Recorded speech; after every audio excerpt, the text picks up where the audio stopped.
BJP ದಲಿತ ಅಂಬೇಡ್ಕರ್ ವಿರೋಧಿಯಲ್ಲ, ದೇಶದಲ್ಲಿ ಕಾಂಗ್ರೆಸ್ ಮಾತ್ರವೇ ದಲಿತ ವಿರೋಧಿ ಎಂದು ವಿಧಾನ ಪರಿಷತ್ ಸದಸ್ಯ ಛಲವಾದಿ ನಾರಾಯಣಸ್ವಾಮಿ ಹೇಳಿದರು.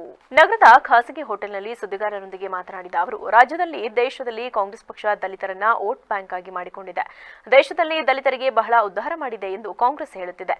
ಆದರೆ ಅಂಬೇಡ್ಕರ್ ಇಂದ ಹಿಡಿದು ಎಲ್ಲರಿಗೂ ಅವಮಾನ ಮಾಡಿದ್ದಾರೆ. ಬರೀ ಮೊಸಳೆ ಕಣ್ಣೀರು ಹಾಕುತ್ತಾರೆ. ದಲಿತರಿಗೆ ಬಿಜೆಪಿ ಆಗುವುದಿಲ್ಲ, ಅಂಬೇಡ್ಕರ್ ವಿರೋಧಿ ಎಂದು ದಾರಿ ತಪ್ಪಿಸುತ್ತಾರೆ.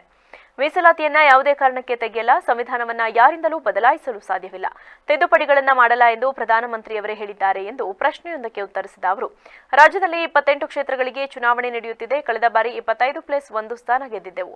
ಕಾಂಗ್ರೆಸ್ ಜೆಡಿಎಸ್ ಸೇರಿ ಚುನಾವಣೆ ಮಾಡಿದ್ದರೂ ಈ ಬಾರಿ ಬಿಜೆಪಿ ಜೊತೆ ಜೆಡಿಎಸ್ ಸೇರಿದೆ. 28ಕ್ಕೆ 28 ಗೆಲ್ತೀವಿ ಎನ್ನುವ ವಿಶ್ವಾಸ ಇದೆ. ರಾಜ್ಯದಲ್ಲಿ ಕಾಂಗ್ರೆಸ್ ಅಧಿಕಾರದಲ್ಲಿದೆ. ಆದರೆ ಮೋದಿಯವರ ಅಲೆಯಲ್ಲಿ ಚಿಂತಾಕ್ರಾಂತರಾಗಿದ್ದಾರೆ. ಕಾಂಗ್ರೆಸ್ನಲ್ಲಿ ನಾಯಕತ್ವದ ಕೊರತೆ ಇದೆ. ಇದು ದೇಶದ ಚುನಾವಣೆ, ದೇಶದ ಅಭಿವೃದ್ಧಿ, ಭದ್ರತೆ ಮೇಲೆ ಚುನಾವಣೆ ನಡೆಯುತ್ತಿದೆ. ಕಾಂಗ್ರೆಸ್ ರಾಜ್ಯದ ವಿಚಾರಗಳನ್ನೇ ಇಟ್ಟುಕೊಂಡು ರಾಜಕಾರಣ ಮಾಡುತ್ತಿದೆ. ದೇಶದ ಬಗ್ಗೆ ಅವರು ಮಾತನಾಡುತ್ತಿಲ್ಲ. ಗ್ಯಾರಂಟಿ ಮೋದಿ ಅವರನ್ನ ಬೈಯುವುದನ್ನ ಬಿಟ್ರೆ ಬೇರೆ ವಿಚಾರ ಇಲ್ಲ. ಇದು ದೇಶದ ಚುನಾವಣೆ ಅನ್ನೋದು ಜನರಿಗೆ ಗೊತ್ತಿದೆ. ಈಗ ದೇಶ ಸುಭದ್ರವಾಗಿದೆ. ಇತರ ದೇಶಗಳು ನಮ್ಮ ಕಡೆ ನೋಡುತ್ತಿವೆ. ಆರ್ಥಿಕ ಪರಿಸ್ಥಿತಿ 3ನೇ ಸ್ಥಾನದಲ್ಲಿದೆ. ಈ ಎಲ್ಲ ಕಾರಣಗಳಿಂದ ಮೋದಿಯವರನ್ನ 3ನೇ ಬಾರಿ ಆಯ್ಕೆ ಮಾಡುತ್ತಾರೆ ಎಂಬುದು ಕಾಣುತ್ತಿದೆ.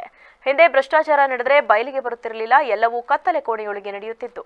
ಇವತ್ತು ಮೋದಿಯವರಿಂದ ಪಾರದರ್ಶಕ ಆಡಳಿತ ನಡೆಯುತ್ತಿದೆ. ಮೋದಿಯೊಬ್ಬರು ನಿಷ್ಕಳಂಕ ರಾಜಕಾರಣಿ ಎಂದು ಶ್ಲಾಘಿಸಿದರು. ಈ ಚುನಾವಣೆಗೆ ಪಕ್ಷದ ಕಡೆಯಿಂದ ನನ್ನನ್ನು ಇಡೀ ರಾಜ್ಯ ಸುತ್ತಿ ಕೆಲಸ ಮಾಡಬೇಕು ಪಕ್ಷದ ಪರವಾಗಿ ಅನ್ನೋ ಕಾರಣದಿಂದ ಸ್ಟಾರ್ ಪ್ರಚಾರಕರನ್ನಾಗಿ ನನ್ನನ್ನು ನೇಮಕ ಮಾಡಲಾಗಿದೆ.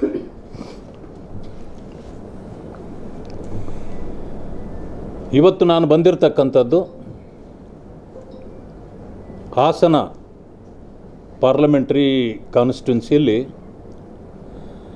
ನಮ್ಮ ಪಕ್ಷದ ಜೊತೆಯಲ್ಲಿ NDA